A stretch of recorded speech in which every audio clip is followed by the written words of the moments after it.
untuk bahan belajar nanti ya. Oke, terima kasih.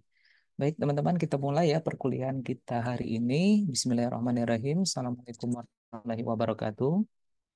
Waalaikumsalam. Waalaikumsalam warahmatullahi wabarakatuh. Waalaikumsalam warahmatullahi wabarakatuh. Oke, terima kasih. Selamat pagi, salam sejahtera untuk kita semua. Baiklah teman-teman, sebelum kita memulai perkuliahan kita pada pagi hari ini, marilah sejenak kita berdoa menurut agama dan kepercayaan masing-masing. Berdoa dipersilakan.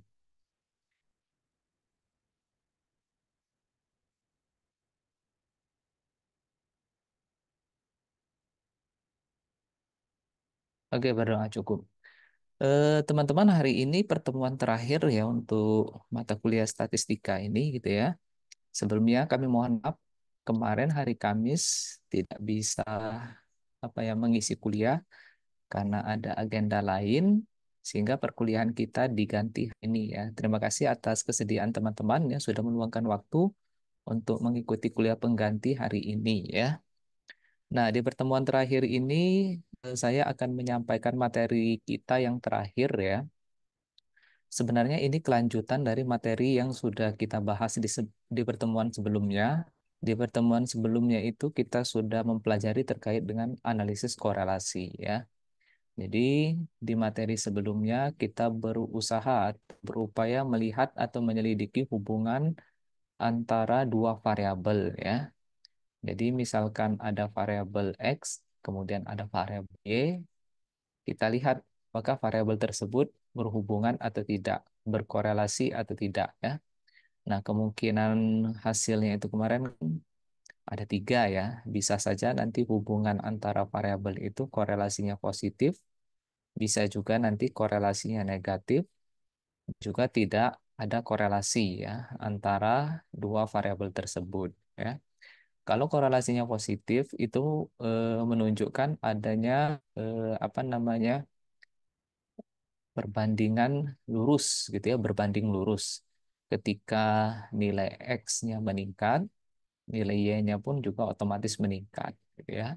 Ketika nilai X-nya turun, maka nilai Y-nya juga akan ikut turun gitu ya. Itu makna dari korelasi positif. Kalau korelasinya negatif, di situ menunjukkan adanya hubungan yang banding terbalik gitu ya. Ketika X-nya naik, Y-nya malah turun ya. Ketika X-nya turun, Y-nya malah naik. Itu mengindikasikan terdapat korelasi negatif ya antara kedua variabel tersebut. Sedangkan kalau tidak ada korelasi ya, itu ketika X-nya naik, Y-nya juga tidak terdampak atau terpengaruh apa-apa. Begitupun ketika Y-nya naik atau turun, X-nya juga tidak mengalami dampak atau perubahan apa-apa ya. Mengindikasikan bahwa kedua variabel tersebut tidak memiliki korelasi. Gitu ya. Nah, selanjutnya apa yang terjadi atau apa yang harus kita lakukan ketika kedua variabel tersebut memiliki hubungan signifikan ya atau korelasinya itu signifikan atau bermakna gitu ya. Nah, kita bisa melakukan yang namanya analisis regresi linear ya. Nah, inilah yang akan kita pelajari di pertemuan terakhir ini ya. Saya share screen terlebih dahulu ya, teman-teman.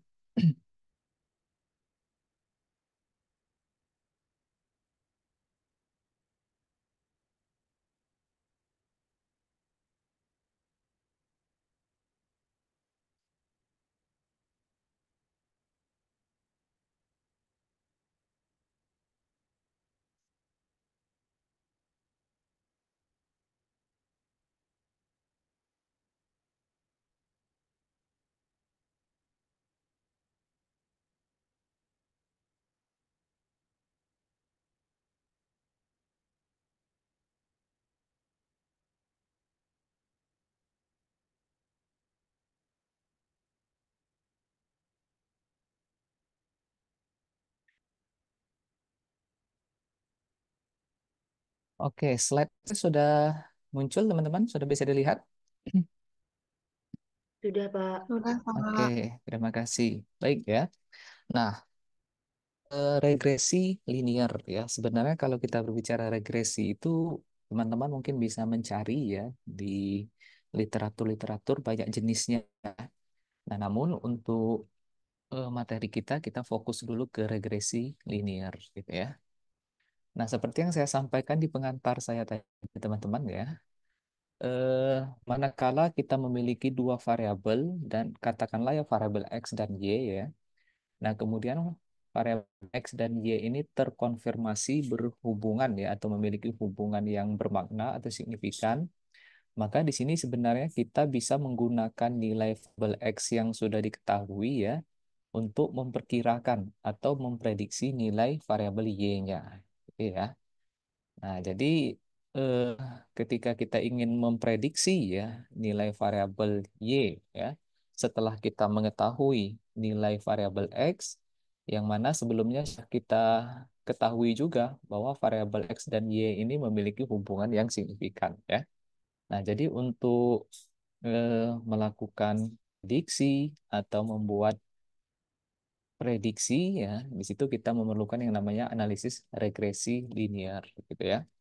Nah, jadi linear ini sebenarnya sering digunakan untuk melakukan prediksi ya atau melihat nilai prediksi atau memperkirakan ya eh, variabel lain ya manakala nanti kita sudah memiliki informasi terkait dengan variabel yang pertama atau variabel X-nya ya.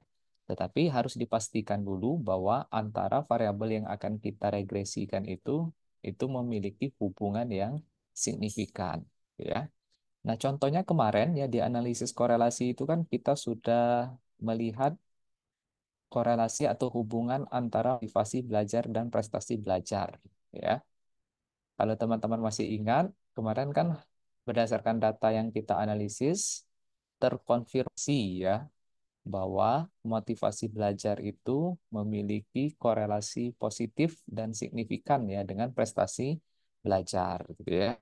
Nah, artinya kalau kita ingin melakukan analisis regresi nantinya, nah nilai variabel atau core motivasi dari seorang siswa gitu ya, itu nanti bisa kita gunakan ya untuk memprediksi atau memperkirakan berapa skor prestasi belajar yang dimiliki oleh siswa tersebut gitu ya.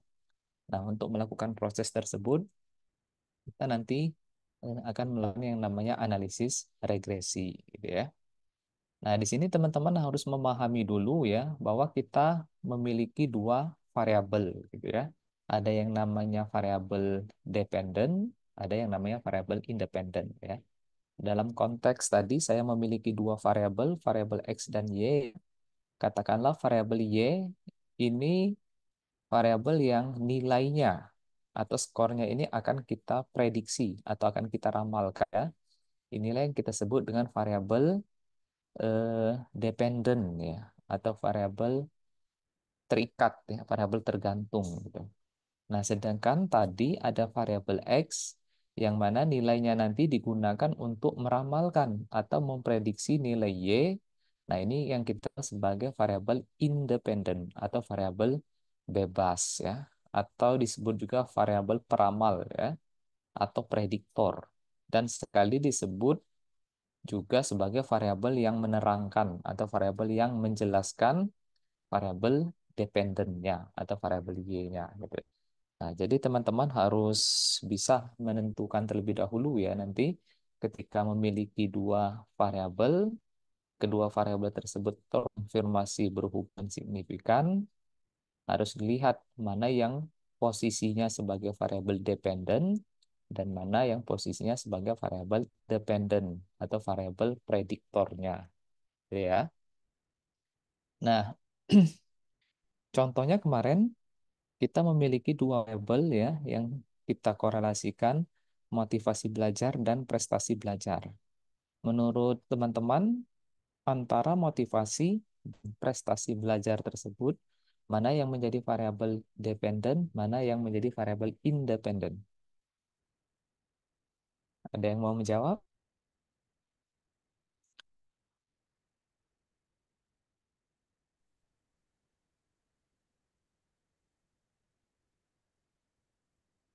Mbak Tias, halo?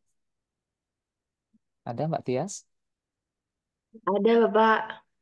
Oke. Bisa dibantu, Mbak? Tadi ada dua variabel ya, variabel motivasi belajar dengan variabel prestasi belajar. Menurut Mbak Tias, mana yang di variabel independen, mana yang menjadi variabel dependen? Saya cek filenya kemarin dulu ya, Pak.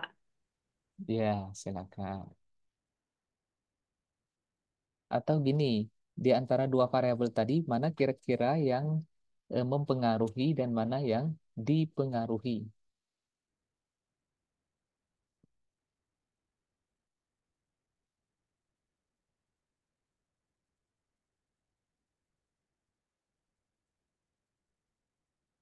Itu kan sebenarnya bisa kita lihat secara ini aja ya, berdasarkan logika saja gitu. Kira-kira eh, prestasi itu mempengaruhi motivasi atau dipengaruhi oleh motivasi gitu. Prestasi belajar dipengaruhi oleh motivasi belajar, Pak. Oke, prestasi belajar dipengaruhi oleh motivasi belajar. Berarti di situ prestasi belajar posisinya sebagai variabel apa? Dependen apa independen?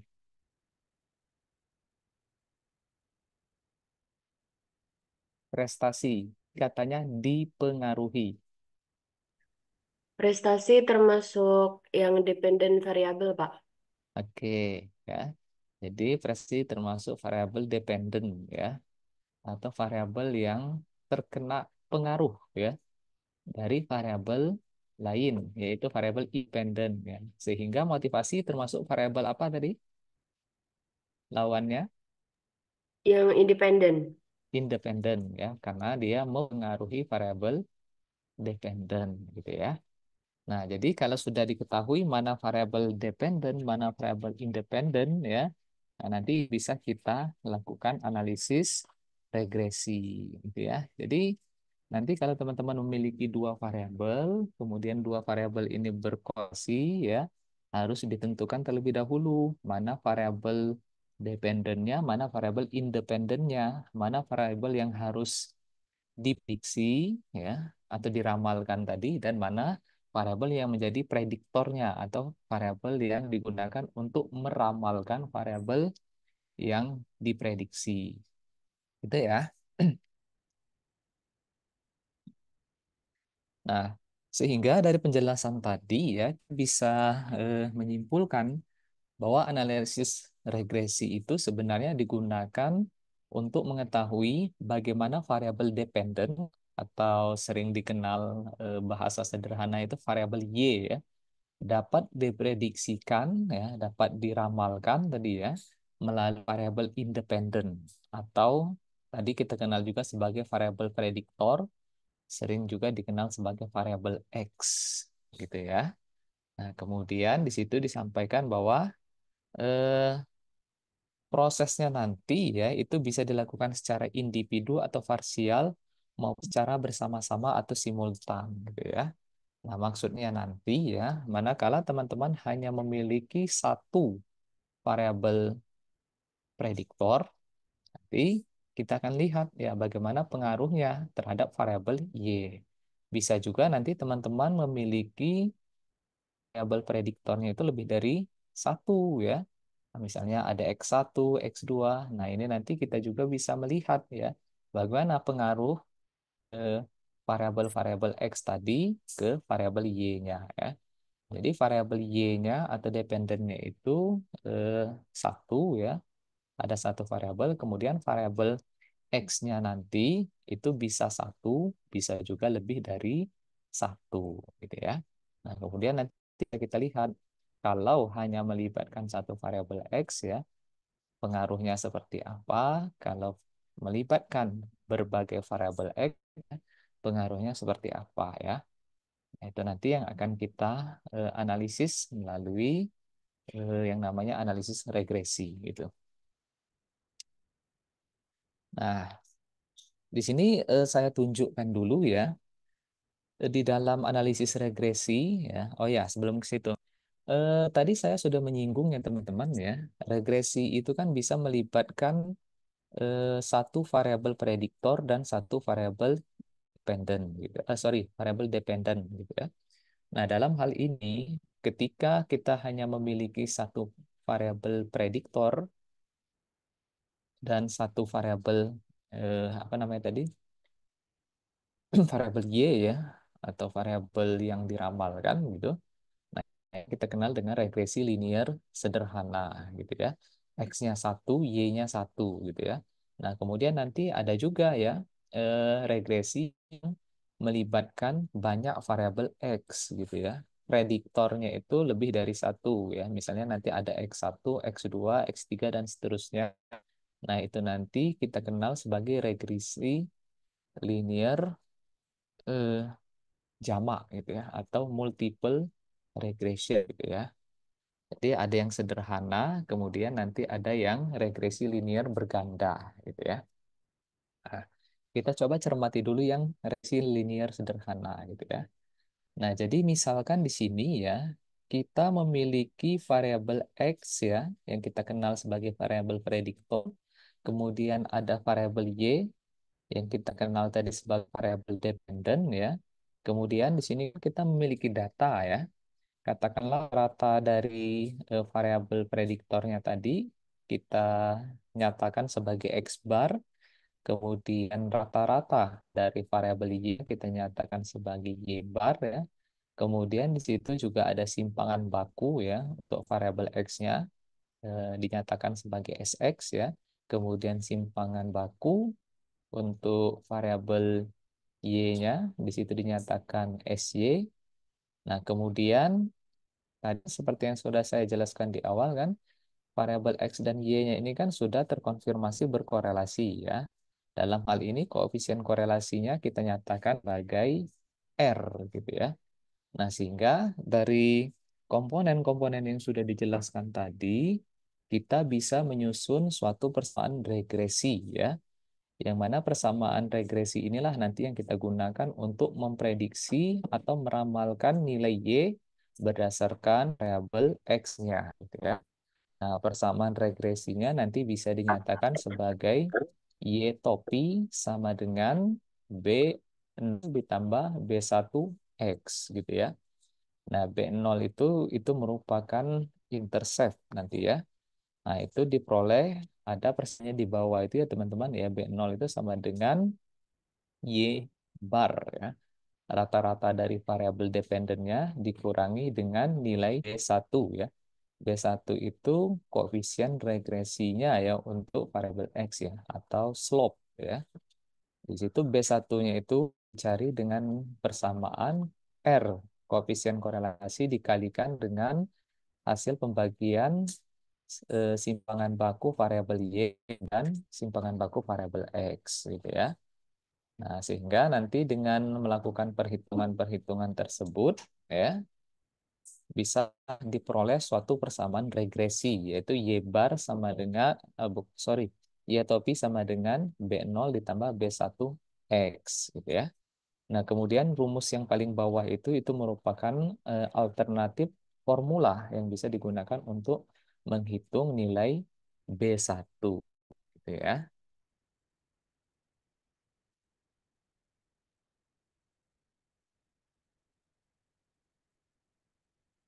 Nanti teman-teman ya paling tidak ya mencermati ya ini ya ada beberapa persamaan. Nah, yang paling penting nanti ya salah satu out yang sering ditanyakan di dalam analisis regresi itu adalah bagaimana bentuk persamaan regresi yang dihasilkan ya. Nah, jadi nanti persamaan regresinya eh, bentuk umumnya ini Y bar sama dengan B0 ditambah B1 X ya. Nanti berdasarkan analisis yang kita lakukan, kita tinggal mengganti ya B0-nya berapa, B1-nya berapa gitu ya. Nah, nanti bisa kita eksekusi menggunakan software gitu ya. Gitu. Nah, ini untuk persamaan regresi linear sederhana. Nah, kemudian ya sama ya, karena ini termasuk uji statistik ya, ada uji hipotesis juga ya yang perlu kita lakukan ya. Nah, uji hipotesis ini ya sebenarnya kita ingin menguji ya apakah slope ya atau koefisien regresi B1 ini nanti signifikan atau tidak ya untuk memprediksi variabel Y-nya gitu ya. Nah, di sini hipotesisnya dinyatakan seperti ini teman-teman ya. H0 ya, beta 1 sama dengan 0 ya. Itu artinya menunjukkan bahwa tidak terdapat hubungan linear ya antara variabel prediktor dengan variabel dependen ya gitu. Sedangkan hipotesis alternatifnya H1-nya beta 1 tidak sama dengan 0 ya. Itu menunjukkan terdapat hubungan linear ya antara variabel prediktor variabel dependennya gitu ya. Nah, nanti tinggal dibuktikan ya secara statistik. Nah, kemudian jika hipotesis ini ditolak, maka kita bisa menyimpulkan bahwa terdapat hubungan linear antara variabel X dan Y. Dan variabel prediktor X ini penting atau berguna dalam memprediksi variabel dependen Y. Ya. Jadi bisa kita katakan nanti kalau H0-nya ditolak, bahwa memang variabel X itu signifikan ya untuk memprediksi variabel Y-nya. Gitu ya. Nah, berikutnya bagaimana seandainya nanti ya di dalam data kita itu kita memiliki banyak variabel X ya atau prediktornya itu lebih dari satu ya. Nah, inilah yang kita kenal sebagai regresi linear berganda gitu ya. Nah, dalam hal ini ya eh, persamaan regresinya nanti menjadi lebih panjang gitu ya, lebih kompleks gitu ya. Nah, semakin banyak prediktor atau variabel X yang kita libatkan, nanti apa namanya persamaan regresinya juga akan semakin panjang, gitu ya. Nah, ini sebenarnya perluasan dari regresi linear sederhana tadi ya. Secara umum ya, bentuk umumnya persamaan regresinya bisa kita nyatakan sebagai Y topi sama dengan 0 ya, ditambah B1X1. Jadi X1 itu merupakan prediktor atau variabel X yang pertama ya. Kemudian ditambah 2x2, x2 berarti prediktor atau variabel x yang kedua, kemudian ditambah dan seterusnya sampai variabel prediktor yang berikutnya gitu ya. Nah, kemudian di sini tentunya sama seperti tadi kita perlu menguji signifikansi dari koefisien masing-masing variabel atau slope ya dari masing-masing variabel x-nya gitu ya. Untuk B1 ya, berarti nanti H0-nya itu beta 1 sama dengan 0 ya. Kalau yang B2-nya sama ya, tinggal dinyatakan saja nanti H-nya beta 2 sama dengan 0 dan seterusnya gitu ya. Tinggal diuji gitu. Apakah B1 ini ya signifikan kontribusinya untuk memprediksi nilai Y-nya? Apakah nanti B2 ini ya signifikan ya untuk memprediksi nilainya dan seterusnya gitu. Nah, berikutnya ya, nanti salah satu output yang perlu teman-teman lapor juga ketika melakukan analisis regresi itu yaitu koefisien determinasi ya atau R kuadrat ya, R square ya. Secara matematis persamaannya bisa teman-teman lihat ya. Nanti menggunakan sigma ya dari nilai Y-nya, kemudian dikurangi dengan rata-rata variabel Y-nya dikuadratkan ya. Kemudian dibagi dengan jumlah ya. Itu tadi ya, nilai Y-nya dikurangi Y rata-rata Y-nya yang dikuadratkan gitu ya. Kemudian ditambah dengan nilai variabel Y dikurangi dengan nilai variabel Y yang diprediksikan dikuadratkan gitu ya. Secara matematis persamaannya seperti itu. Nah, kemudian, manakala nanti teman-teman melibatkan ya banyak prediktor atau variabel X-nya itu lebih dari satu ya, misalkan punya dua variabel prediktor ya, atau X-nya ada dua gitu kan, atau mungkin lebih ya, bisa tiga, bisa empat dan seterusnya ya. Nah, biasanya kita diminta me, apa ya, menentukan terlebih dahulu bagaimana kontribusi ya dari semua prediktor ini dalam memprediksi Y gitu ya. Nah, ini yang kita kenal dengan yang namanya uji simultan gitu ya. Nah, kemarin kalau kita ingat kembali ya, teman-teman kan sudah belajar itu ANOVA gitu ya. Jadi kan di dalam proses pengujian ANOVA itu kan kita melakukan uji simultan terlebih dahulu ya. Apakah semua kelompok yang dibandingkan itu rata-ratanya itu sama atau tidak gitu ya. Nah, kemudian kalau seandainya nanti terkonfirmasi ya terdapat perbedaan rata-rata ya minimal sepasang kelompok itu berbeda rata-ratanya, maka nanti bisa dilanjutkan ke uji lanjut atau posofnya gitu ya. Nah, sama juga dengan regresi tadi ya, manakala nanti teman-teman menggunakan banyak prediktor ya, harus diuji dulu secara simultan apakah prediktor-prediktor yang digunakan tersebut ya kontribusinya itu signifikan nggak dalam memprediksi variabel Y-nya gitu ya.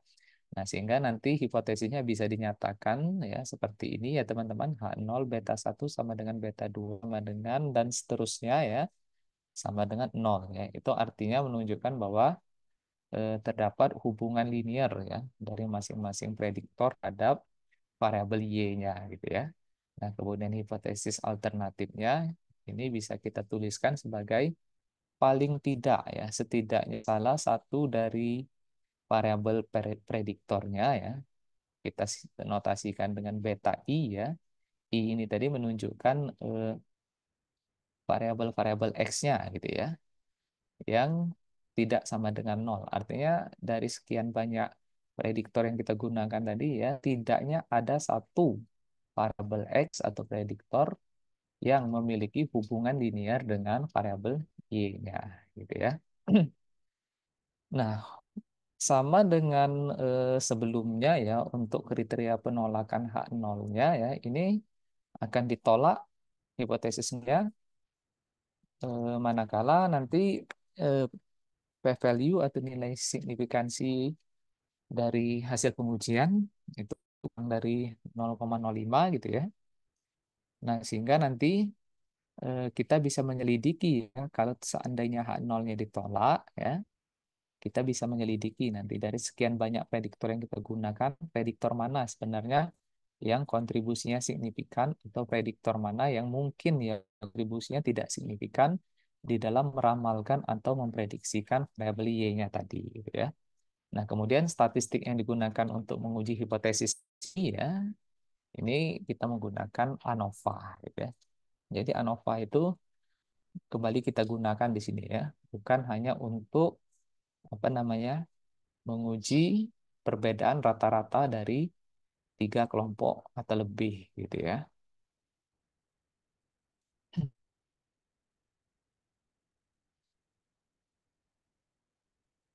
Nah, kemudian ini ada beberapa asumsi ya yang perlu teman-teman cek ya nanti manakala melakukan analisis regresi ya. Paling tidak ya yang paling penting itu teman-teman perlu memastikan apakah datanya itu berdistribusi normal atau tidak ya, baik untuk variabel X-nya maupun variabel Y-nya. Kemudian nanti teman-teman perlu memastikan ya bahwa data yang akan dianalisis itu bebas autokorelasi ya. Nanti pengujiannya menggunakan uji Durbin Watson. Nanti kriterianya itu kita bisa melihat ya nilai p-value-nya manakala lebih dari 0,05 maka kita bisa mengatakan bahwa data kita bebas autokorelasi. Kemudian ada asumsi multikolinearitas ya, multikolinearitas ya.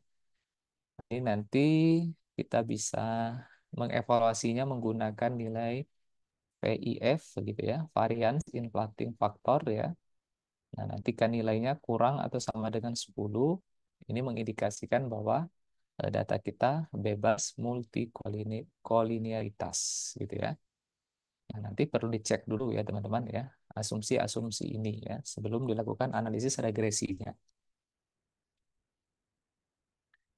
Sebelum kita praktekkan ya, kita simulasikan teman-teman ya. Nah, di sini saya ingin menjelaskan dulu ya, contoh output hasil analisis regresi ya. Ini contoh output yang saya ambil dari software Jamovi gitu ya. Nah, nanti Ini contoh kasus regresi linear sederhana ya. Misalkan di sini saya memiliki variabel prediktor motivasi ya. Motivasi ini variabel prediktornya atau variabel X-nya tadi. Kemudian nanti memiliki variabel Y-nya yaitu prestasi gitu ya. Tadi kan di awal sudah kita bahas bahwa prestasi ini merupakan variabel dependen atau variabel Y. Kemudian motivasi ini variabel prediktor atau variabel X-nya gitu ya. Karena kita hanya memiliki satu prediktor atau satu variabel X ya, maka nanti kita sebut ini sebagai regresi linear sederhana gitu ya. Nah, jadi setelah kita melakukan proses input data, kemudian memilih variabelnya, nanti kita akan memperoleh output seperti ini ya pada Jamovi gitu ya. Nah, pertama tentunya kita perlu mengecek ya atau melakukan pengujian hipotesis apakah ya variabel motivasi ini memiliki hubungan linear enggak ya dengan variabel prestasinya gitu ya. Jadi signifikan nggak motivasi ini memprediksi prestasi? Sederhananya kan gitu ya.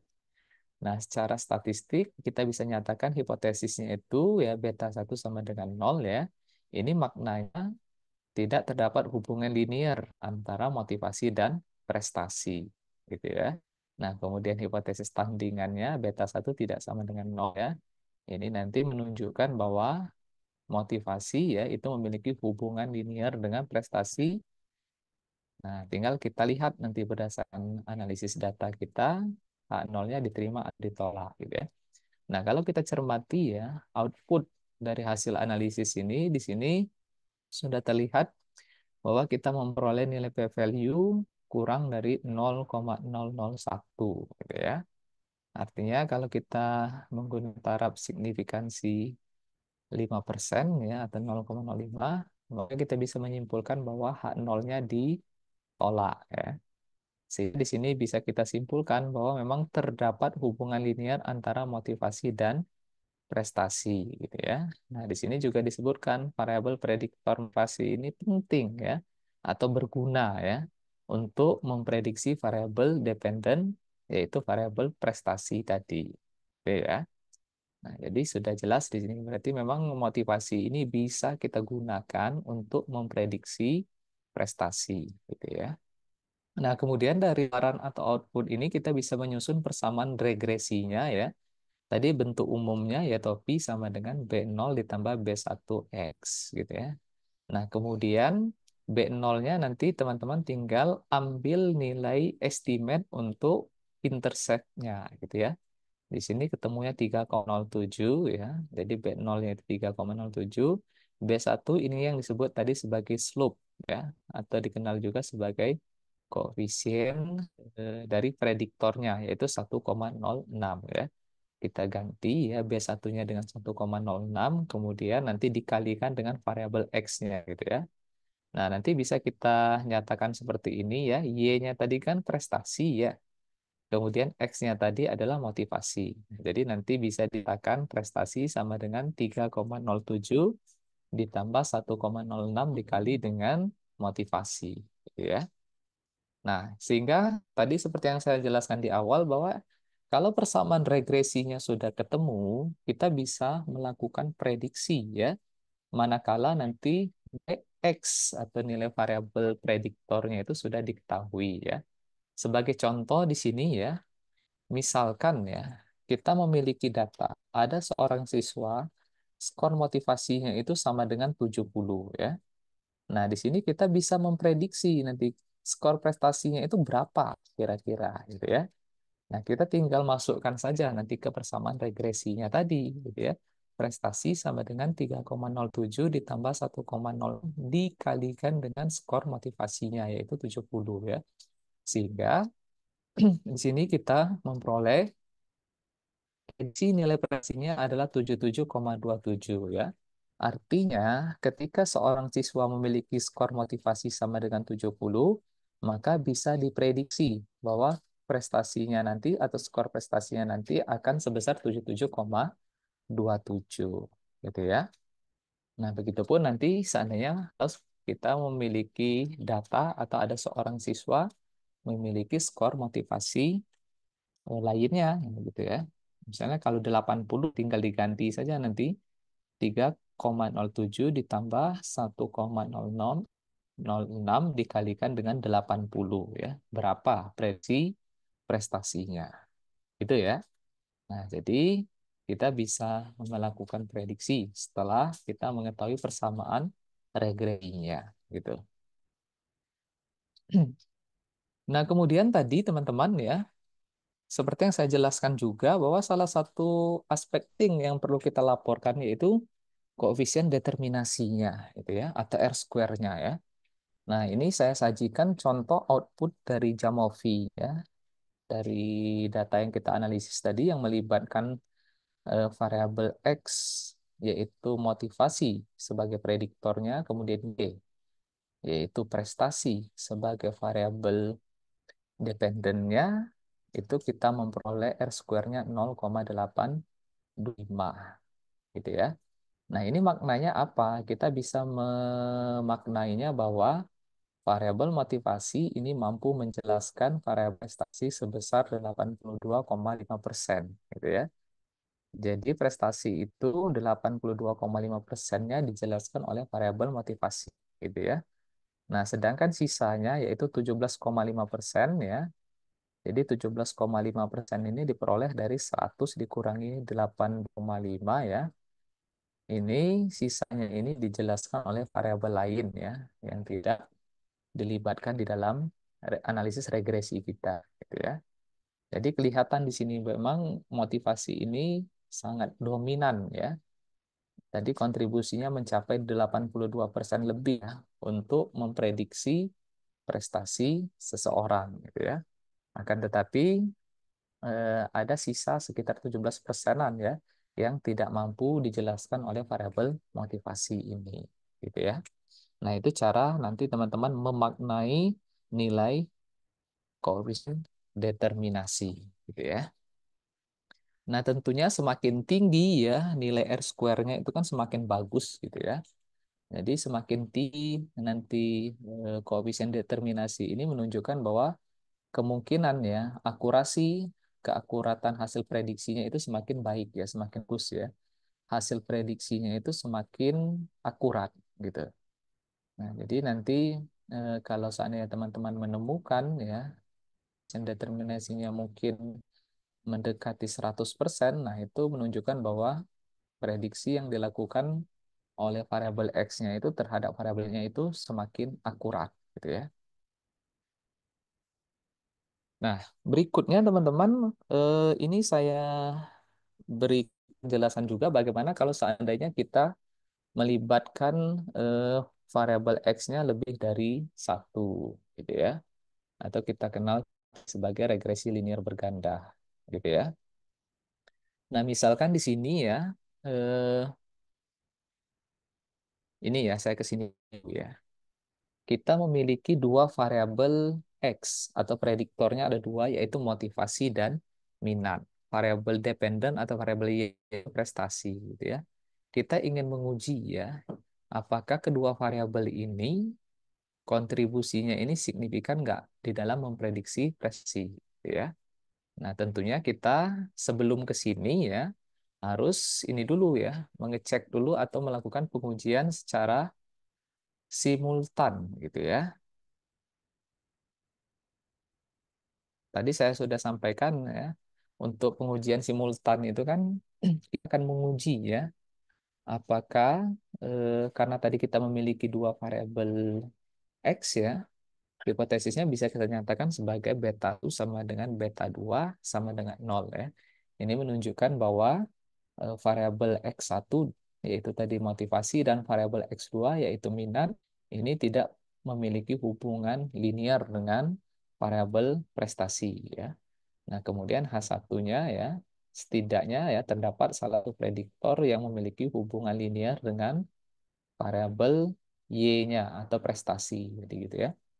Nah, nanti untuk melihat apakah 0 diterima atau ditolak, nah ini contoh outputnya dari Amovi yang bisa melihat nilai p-value-nya ya. Di sini nih p-value-nya nilainya kurang dari 0,001, artinya H0-nya ditolak gitu ya. Jadi di sini kita bisa menyimpulkan teman-teman ya bahwa variabel motivasi dan min itu secara bersama-sama atau secara simultan ini berkontribusi signifikan dalam memprediksi prestasi gitu ya. Jadi kalau variabel ini digunakan secara bersamaan ya atau secara simultan, terkonfirmasi bahwa signifikan dalam memprediksi variabel prestasi tadi gitu ya. Nah, kemudian di sini kita bisa juga menjelaskan ya makna dari nilai R square-nya. Kan di sini sudah diketahui ya, diperoleh koefisien determinasinya 0,84,2% gitu ya. Nah, ini maknanya bahwa variabel motivasi dan minat secara bersama-sama atau secara simultan mampu menjelaskan atau memprediksi prestasi sebesar 84,2% gitu ya. Sedangkan sisanya 15,8% dijelaskan oleh variabel lain gitu ya.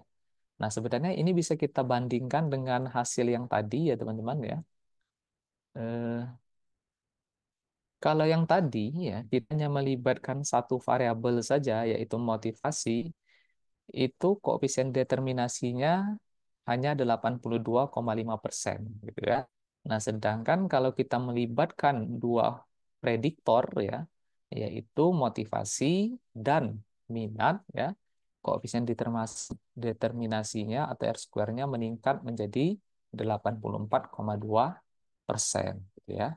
Jadi kalau melibatkan dua variabel ini ya, akurasi untuk menjelaskan prestasi atau memprediksi prestasinya itu meningkat ya dibandingkan kita hanya menggunakan satu prediktor saja, yaitu tadi motivasi ya. Itu ya. Nah, jadi di sini 84,2% ya prestasi itu mampu dijelaskan oleh variabel motivasi dan minat ya secara simultan ya atau bersama-sama gitu ya. Sisanya ya masih ada sekitar 15% itu dijelaskan oleh variabel lain ya di luar variabel motivasi dan minat gitu ya. Kemudian di sini teman-teman ya kita bisa menyelidiki ya. Tadi kan ada dua prediktor gitu ya. Ada motivasi dan minat. Apakah kedua prediktor ini sebenarnya kontribusinya signifikan nggak dalam memprediksi variabel prestasi gitu ya. Nah, nanti teman-teman bisa lihat ya dari output ini ya. Teman-teman bisa lihat ya untuk motivasi ya. Ini ya hipotesisnya ya beta 1 sama 0 ini punyanya motivasi, beta 2 sama dengan 0 ini punyanya minat gitu ya. Untuk motivasi ini kita memperoleh p-value kurang dari 0,001 gitu ya. Artinya apa ya? Di sini kita bisa menyimpulkan bahwa variabel motivasi ini signifikan ya dalam memprediksi prestasi ya. Akan tetapi untuk minat ternyata p-value-nya ini 0,06 ya. Lebih dari 0,05 sehingga kita gagal menolak H0 ya. Berarti H0-nya diterima. Dengan demikian kita bisa menyimpulkan bahwa minat itu sebenarnya tidak signifikan dalam memprediksi prestasi gitu ya. Jadi dari dua prediktor ini yang signifikan itu hanya motivasi gitu ya. Sedangkan minat ini ya kontribusinya tidak signifikan di dalam memprediksi prestasi gitu ya. Nah, selanjutnya untuk menyusun persamaan regresinya ya, di sini kita sudah memperoleh nilai intercept ya, kemudian nilai estimate ya untuk masing-masing prediktor ya. Ini tinggal dimasukkan saja ke persamaan regresinya. B0-nya yaitu 2,971, B1-nya 0,864, kemudian B2-nya 0,12 gitu ya. Nah, ini bisa dinyatakan sebagai prestasi sama dengan 2,971 ditambah 0,864 motivasi dikalikan dengan motivasi maksudnya ya. Kemudian ditambah 0,212 dikalikan dengan minat gitu ya. Nah, sebagai contoh ya, ketika kita ingin melakukan prediksi ya, misalkan ya, ada seorang anak memiliki skor motivasi 85 dan skor minatnya 90, berapa prediksi skor prestasinya, maka kita bisa prediksi ya skor prestasinya menggunakan persamaan regresinya, yaitu 2,971 ditambah 0,864 dikalikan dengan skor motivasinya, yaitu 85 ya. Kemudian ditambah dengan 0,212 dikalikan dengan skor minatnya, yaitu 90. Sehingga di sini kita bisa memprediksi prestasinya, yaitu 95,491 ya. Jadi kalau ada seorang anak skor motivasinya 85, kemudian minusnya 90, bisa diprediksi nanti skor prestasinya 95,491 ya. Nah, jadi itu cara teman-teman contoh ya, contoh cara melaporkan hasil analisis regresinya gitu ya.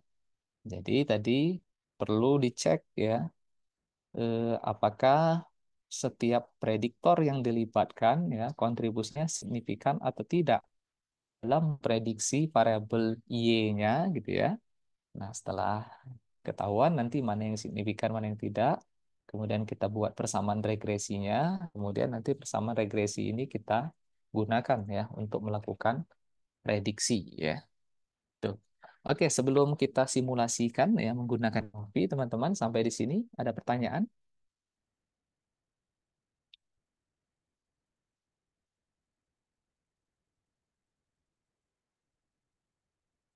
Oke, kalau belum ada ya, sekarang kita coba simulasikan ya menggunakan Jamovi gitu ya.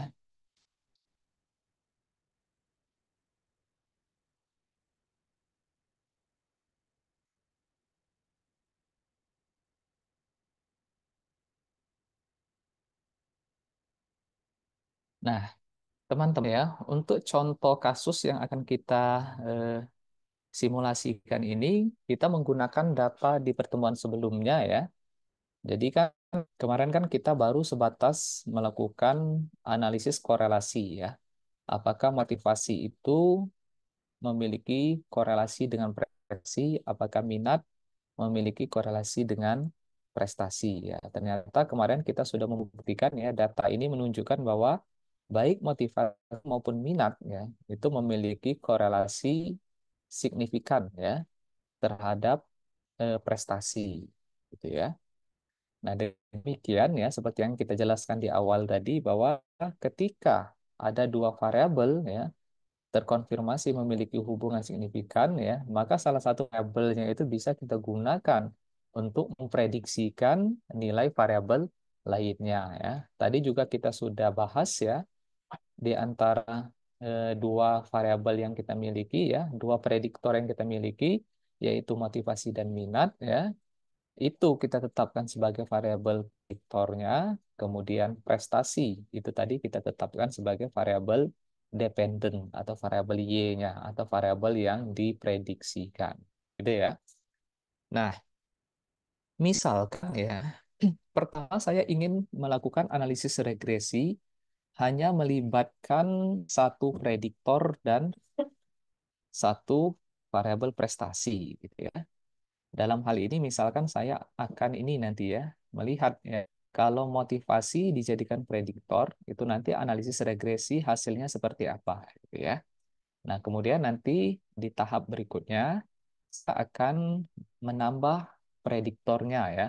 Kalau yang pertama tadi hanya melibatkan motivasi, kemudian bagaimana kalau prediktornya ditambah dengan variabel minat ya. Nah, jadi nanti tahapannya kurang lebih seperti itu ya.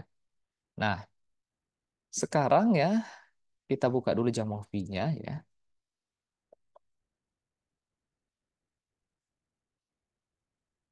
Mungkin teman-teman bisa sambil mengikuti ya.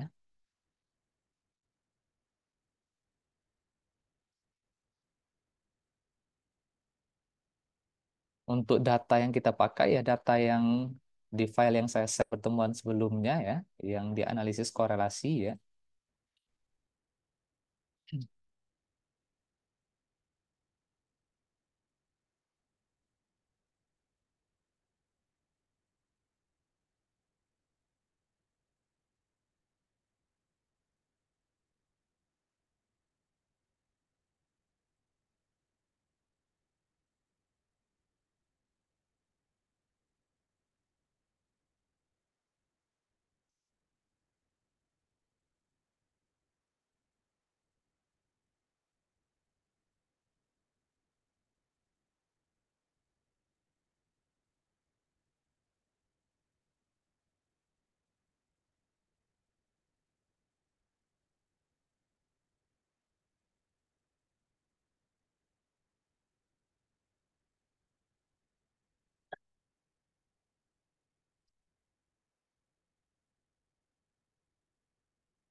Oke, nah ini saya sudah membuka Jamovi-nya ya teman-teman ya. Monggo teman-teman bisa mengikuti ya. Atau kalau belum bisa ya mungkin diperhatikan saja dulu. Nanti bisa dicoba sendiri di rumah ya. Melihat rekamannya gitu ya. Nah pertama kita inputkan dulu datanya ya teman-teman ya. Sama seperti kemarin ya. Langsung saja kita copy paste ya datanya ya. Ini ya. Kita copy paste semuanya saja ya. Tuh ya. Kemudian yang di sebelah kanannya ya untuk sampel siswa 19 sampai 36 ya. Jadi untuk apa namanya? Data yang diinputkan kita menggunakan ininya saja ya, data untuk masing-masing variabelnya ya, motivasi, minat dan prestasi. Kalau data sampelnya ini ya, sampel satu, sampel 2 dan seterusnya itu tidak perlu diinputkan gitu ya. Oke ya. Tadi kita cek ada 36 ya. Total sampelnya 36. Oke, ini benar ya. Oke, baris itu sampai 36 ya. Kita beri label dulu ya. Kolom pertama itu motivasi. Kita beri label motivasi. Kemudian untuk measure type-nya ya. Kira-kira apa ini teman-teman? Pilih yang mana untuk measure type-nya? Nominal, ordinal, atau continuous? Kira-kira?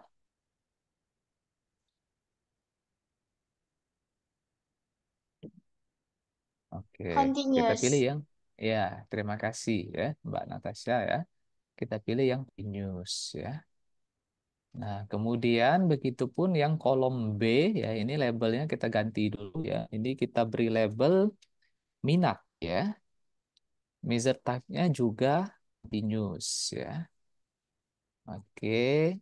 Satu lagi kolom C-nya labelnya kita ganti, ini kita beri nama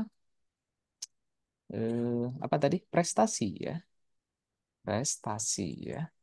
Measure type-nya juga continuous gitu ya. Oke ya. Datanya sudah siap ya. Step berikutnya kita tinggal melakukan tes analisis regresinya gitu ya. Nah, untuk melakukan analisis regresi ya. Oke, yang pertama saya sampaikan tadi, saya akan melakukan analisis regresi hanya melibatkan satu prediktor terlebih dahulu ya, yang motivasi terlebih dahulu ya. Yang min kita keep dulu ya, belum kita libatkan ya. Nah, nanti caranya teman-teman ya ke menu analisis, kemudian ke menu regression, ya. Kemudian nanti teman-teman pilih yang near regression. Klik ya. Oke ya. Nah, seperti yang saya jelaskan tadi, teman-teman harus menetapkan dulu mana yang menjadi variabel dependent atau variabel Y, mana yang menjadi variabel independent atau prediktornya atau variabel X-nya gitu ya. Nah, untuk variabel dependent atau variabel Y-nya kita masukkan ke bagian dependent variable ya. Tadi sudah kita tetapkan prestasi itu sebagai variabel dependentnya. Kemudian di sini ya, saya ingin ya menetapkan variabel motivasi ini sebagai prediktornya ya. Yang minat tadi kita keep dulu ya, kita simpan dulu ya.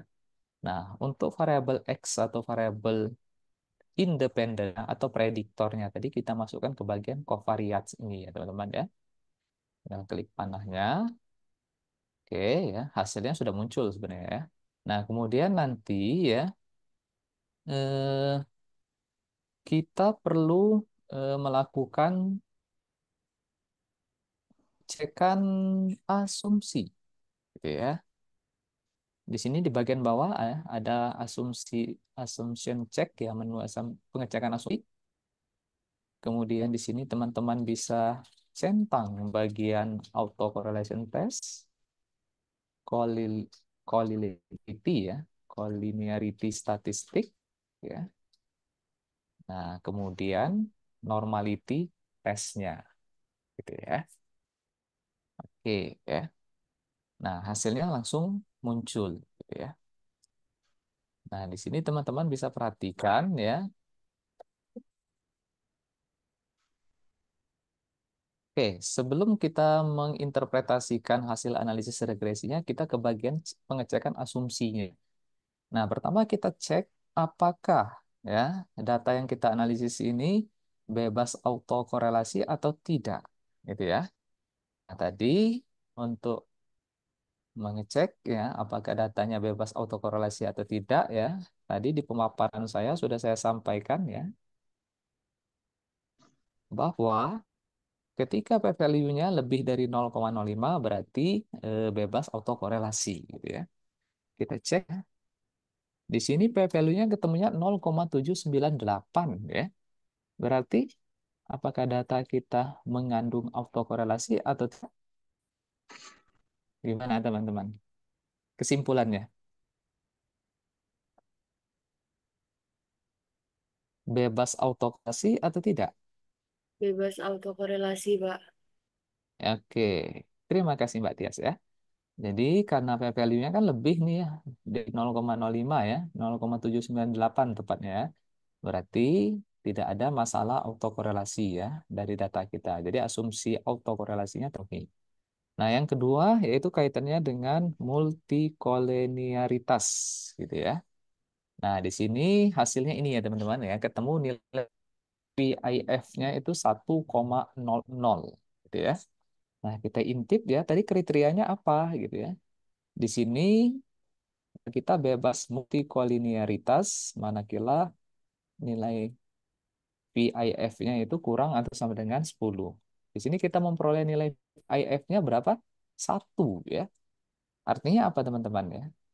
Data kita bebas multikoliniaritas atau tidak?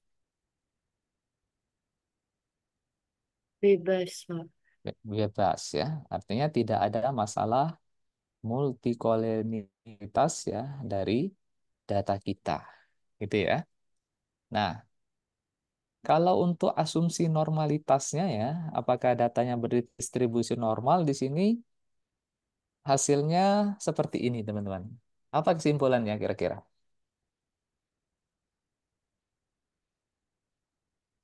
Datanya berdistribusi normal atau enggak?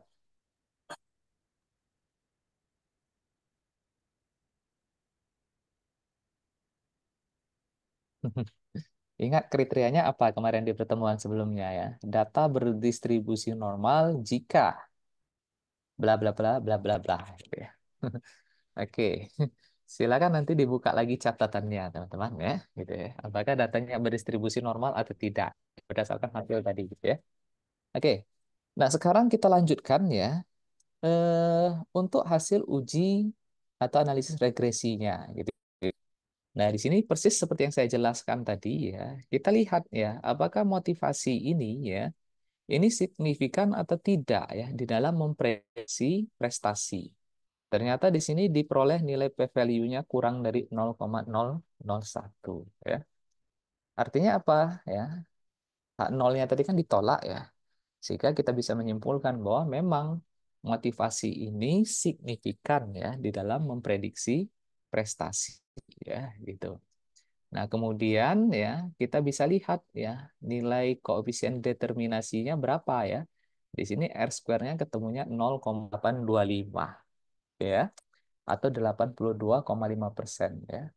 Maknanya adalah ya bahwa motivasi mampu menjelaskan prediksi sebesar 82,5% ya. Sedangkan sisanya tadi sekitar 17,5% ya, itu dijelaskan oleh variabel lain ya. Persis dengan yang saya jelaskan di materi saya tadi gitu ya. Nah, kemudian dari hasil ini ya kita bisa menyusun persamaan regresinya ya. Jadi Y sama dengan ya 3,07 ditambah 1,06 X gitu ya. Tinggal diganti nanti Y-nya tadi prestasi 3,0 sama dengan 3,07 ditambah 1,06 dikali motivasi ya. Jadi sama persis seperti yang saya jelaskan di sini tadi gitu ya. Itu. Nih ya. Oke. Nah, kurang lebih seperti itu saja ya, analisisnya teman-teman ya. Jadi memang Kalau pakai software kan cepet ya. Cuma nanti teman-teman harus hati-hati ya di dalam menginterpretasikan hasilnya ya. Jadi tolong dicermati kembali nanti ya, bagaimana tadi contoh interpretasi yang saya jelaskan ya. Jadi apa dulu yang harus kita apa namanya interpretasikan bagian mana dulu, kemudian nanti sampai diperoleh persamaan regresinya, kemudian nanti teman-teman boleh melakukan prediksi ya. Manakala salah satu manakala nilai prediktornya teman-teman tetapkan maunya berapa, kira-kira prediksi variabel Y-nya nanti berapa gitu ya. Nah, ini contoh manakala kita menggunakan analisis linear regresi yang sederhana ya.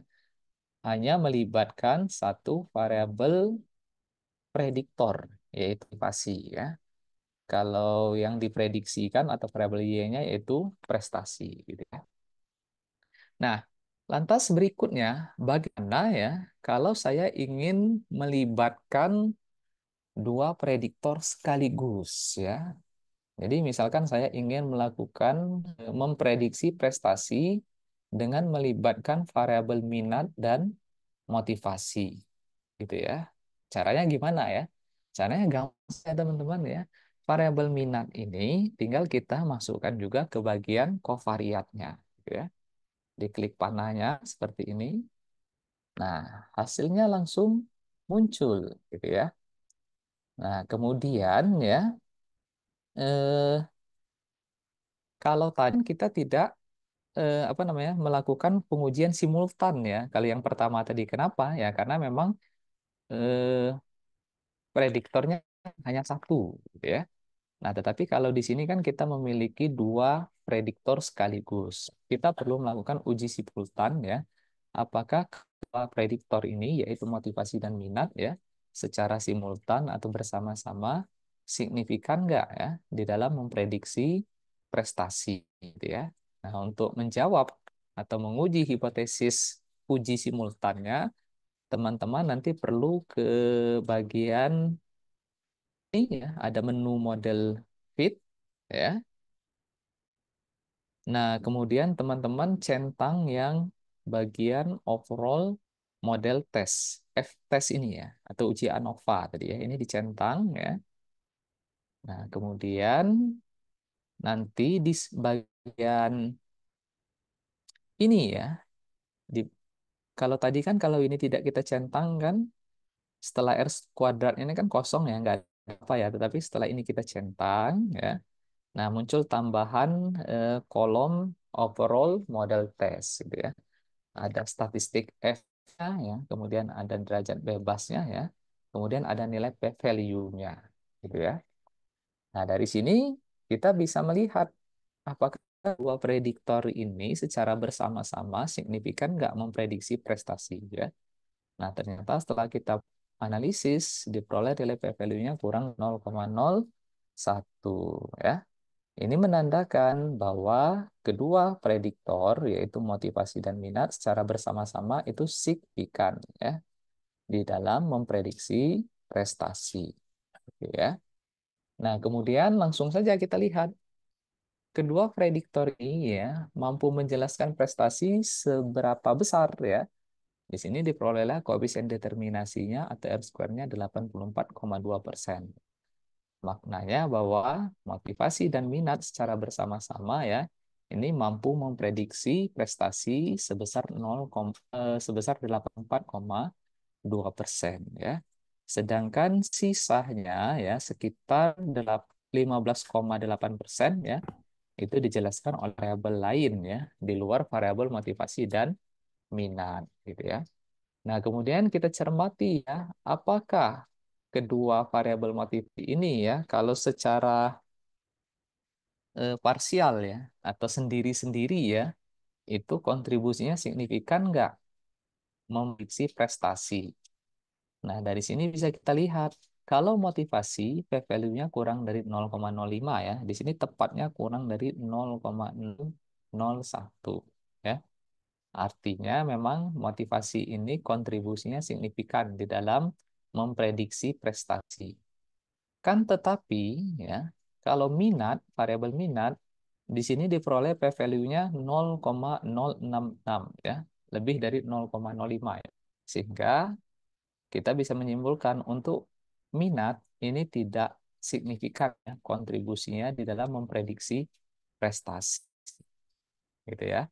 Sehingga nanti kita bisa tuliskan persamaan regresinya Y sama dengan 2,971 ditambah 0,864 X1 ya, ditambah 0,212 X2. X1-nya diganti menjadi dengan motivasi, kemudian X2-nya diganti dengan minat. Itu ya, seperti tadi yang saya jelaskan di pemaparan saya ya. Ini tadi ya. Nah, kemudian ya, kalau terkait dengan asumsinya ya sama seperti tadi ya. Di sini p-value-nya sudah di atas 0,5. Artinya asumsi autokorelasinya terpenuhi, begitupun dengan asumsi multikoleniaritasnya. Untuk motivasi nilai VIF-nya juga kurang dari 10 ya, tepatnya 2,63, begitupun dengan variabel minatnya ya.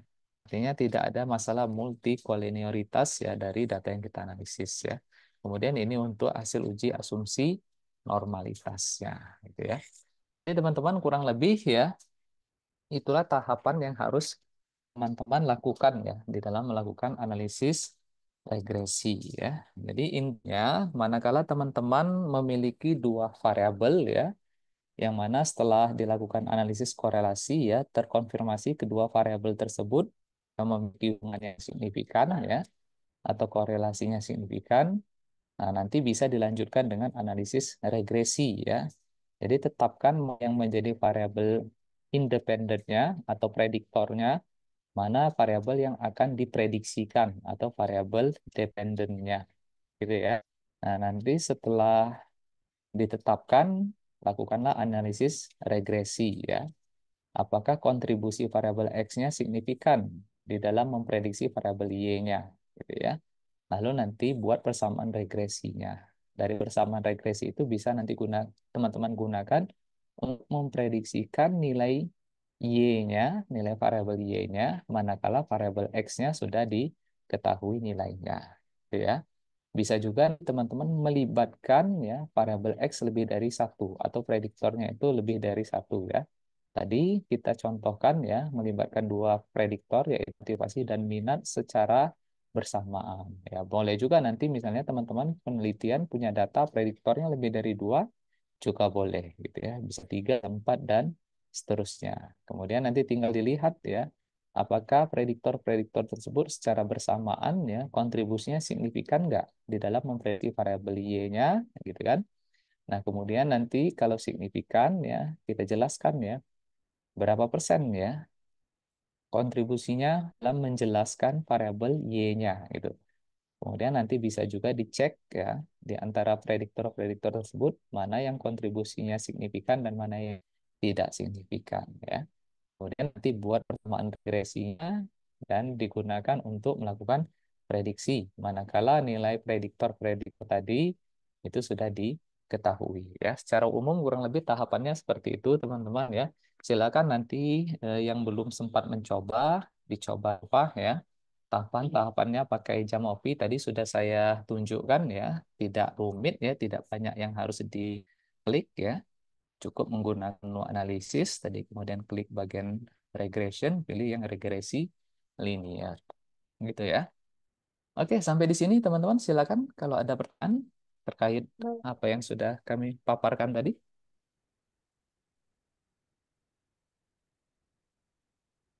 Ada pertanyaan? Bapak, maaf, Kak Ya, Herni, gimana? Herni belum absen, Pak. Iya, absen nanti ya. Itu bukan pertanyaan itu peringatan ini. Hmm, Makasih sudah diingatkan. Ada pertanyaan tuh?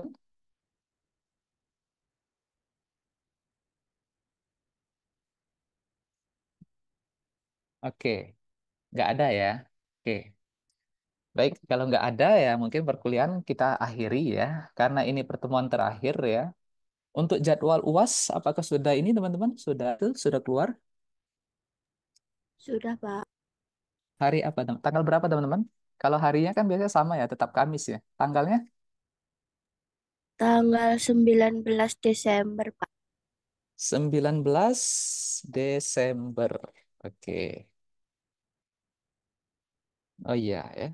Masih 2 pekan lagi ya. Oke. Masih banyak waktu bagi teman-teman untuk mempersiapkan diri ya menghadapi UAS ya. Oke, untuk UASnya nanti teman-teman ya, eh, ini saya masih memikirkan ya teknisnya seperti apa gitu. Tetapi kemungkinan besar ya mungkin modelnya sama seperti yang ini kemarin ya, yang UTS kemarin ya. Jadi nanti ujiannya sifatnya take home ya teman-teman ya. Nanti ada beberapa soal yang akan kami berikan ya. Silakan nanti teman-teman kerjakan, tetapi clue-nya dilarang bekerja sama gitu ya. Kemungkinan nanti ada berapa ya? Maksimal 5 soal ya, maksimal ya.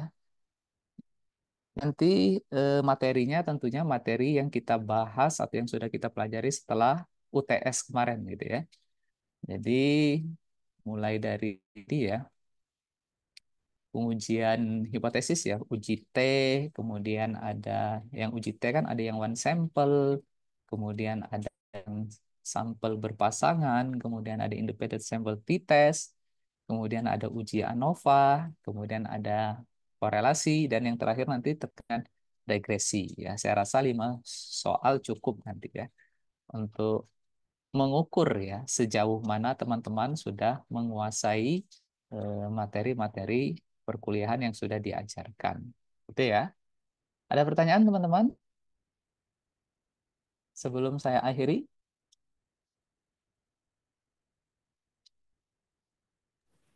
Dari saya tidak ada, Bapak. Oke, ya. Di sini Bu Marta ada nggak ya? Ada Mas Ezi. Pak Ada. Ezi. Oh iya. Terima Bu kasih Marta, banyak. ya mungkin ada yang mau disampaikan Bu Marta, silakan sebelum saya Tidak tutup. ada, tapi nanti teman-teman pasti punya kewajiban untuk mengisi MONEF akhir supaya Oh bisa iya. nilainya bisa keluar.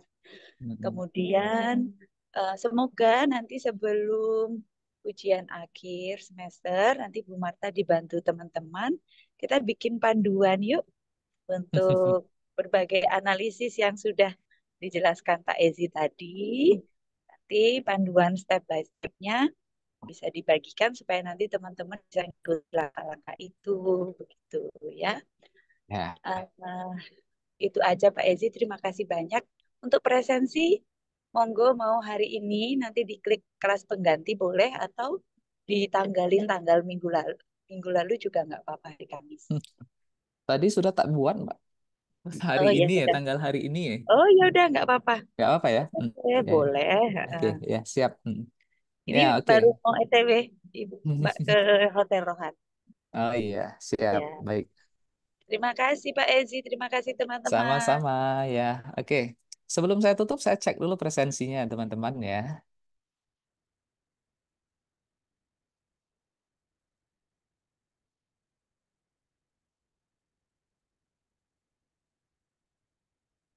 Hmm. Wah, ini lumayan ini yang belum hadir ini. Sebentar, reload.